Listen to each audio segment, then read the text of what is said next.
ஆண்டவரும் அருமை ரட்சகருமா இருக்கிற இயேசு கிறிஸ்துவின் ஆச்சரியமான நாமத்தில் தினமும் கர்த்தருடைய சத்தத்தை கேட்டுக்கொண்டிருக்கிற என்னுடைய பிள்ளைகளை வாழ்த்துகிறேன், ஆசீர்வதிக்கிறேன்.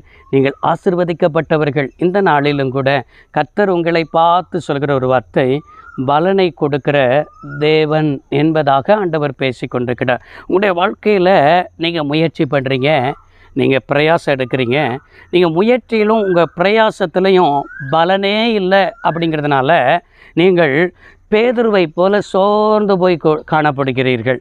லூக்கா 5:5 இப்படி தான் வாசிக்கிறோம். ஐயரே, முழுவதும் பிரயாசப்பட்டுட்டோம், பிரயாசத்தில் ஒரு பலன் என்ன செய்யறேன்னு இல்லை என்று சொல்லி சோர்ந்து போய் இருந்தவனை பார்த்து தான் இயேசு என்ன செய்தார்? அவனை தேடி வந்து அவனுக்கு அற்புதத்தை கர்த்தர் செய்தார். இன்றைக்கும் உங்களுடைய வாழ்க்கையில் பிரயாசத்துக்கு பலன் இல்லையே, முயற்சிக்கு பலன் இல்லையே என்று நினைத்து கொண்டிருக்கிறதான உங்களை பார்த்து தான் சங்கீதம் 126 சங்கீதம் 5வது வசனத்தில், கண்ணீரோடு விதைக்கிறவன் கெம்பீரத்தோடு அறுப்பான் என்று சொல்லப்பட்டிருக்கிறது. உங்களுடைய வாழ்க்கையில் பிரயாசத்துக்கு பலன் வரணும்னா நீங்கள் கண்ணீரோடு ஜெபிக்க கற்றுக்கொள்ள வேண்டும். கண்ணீரோடு தேவ சமூகத்தில் அமர கற்றுக்கொள்ளணும். இது நம்ம ஆண்டவருடைய சமூகத்தில் இந்த கண்ணீரோடு ஜெபிக்கிறது விலையேற பெற்றதாக அவருடைய சமூகத்துக்கு மாறுகிறது. நீங்கள் கண்ணீரோடு தேவ சமூகத்தில் நின்று பாருங்களேன், உடனே என் தெய்வம் பதிலளிக்க போதுமானவராக இருக்கிறார். உங்களுக்கு பலன் தருவதற்கு அவர் போதுமானவராக இருக்கிறார். நம்முடைய தேவன் நமக்கு பலன் தருகிறவரும் பதில் அளிக்கிறவருமாய் இருக்கிறார். அப்படின்னா அவரிடத்துலேருந்து பலன் வரணும்னா ஃபஸ்ட்டு கண்ணீரோடு கூட ஜெபிக்க வேண்டும். இரண்டாவது, அவர் மேலே நம்பிக்கை உள்ளவளாக இருக்க வேண்டும். ஏசாயா தீர்க்கதரிசன புத்தகம் 40ஆம் அதிகாரம் 10வது வசனத்தில், அவர் அளிக்கிறதான பலன் அவரோடு கூட என்ன செய்கிறது?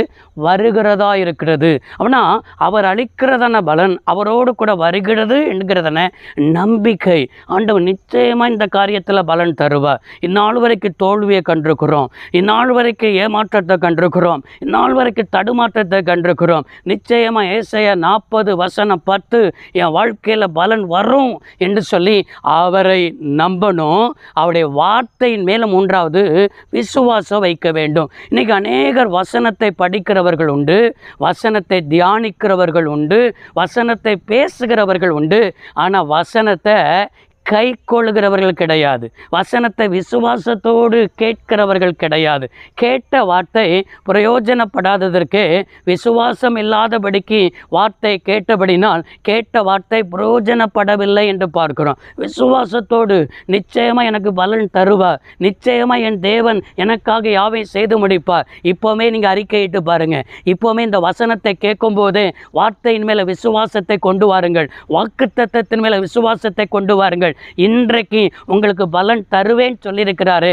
அந்த பலன் தருவேன் சொன்னது போல ஈசாக்கு அவன் பஞ்ச காலத்தில் விதைத்தான், அவனை 100 மடங்கு ஆசீர்வதித்து பலனை ஆண்டவர் தந்தது போல நிச்சயமாக எனக்கும் தருவார்.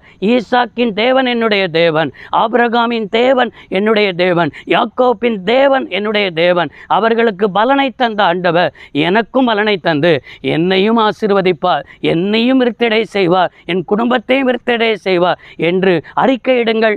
நிச்சயமாய் இன்றைக்கு கண்ணீரோடு விதைக்கிறவன் கெம்பீரமாய் அறுப்பான் சொன்ன வசனம் நிறைவேறும் என்பதற்கு ஆண்டவர் சந்தேகமில்லை. இந்த வார்த்தையை தான் பேசியிருக்கிறார். ஜெபிப்போம். சர்வ வல்லமையுள்ள தேவமே, அருமை தகப்பனே, இந்த வார்த்தையை கேட்ட பிள்ளைகள் அப்படியே இந்த வார்த்தையை விசுவாசிக்க, இந்த வார்த்தையின்படி பலனை பெற்றுக்கொள்ள கிருபைதாரும். இயேசு இரட்சக நாமத்தில் வேண்டி கேட்கிறோம் நல்ல பிதாவே, ஆமென். கர்த்தர் ஆசீர்வதிப்பாராக. God bless you all.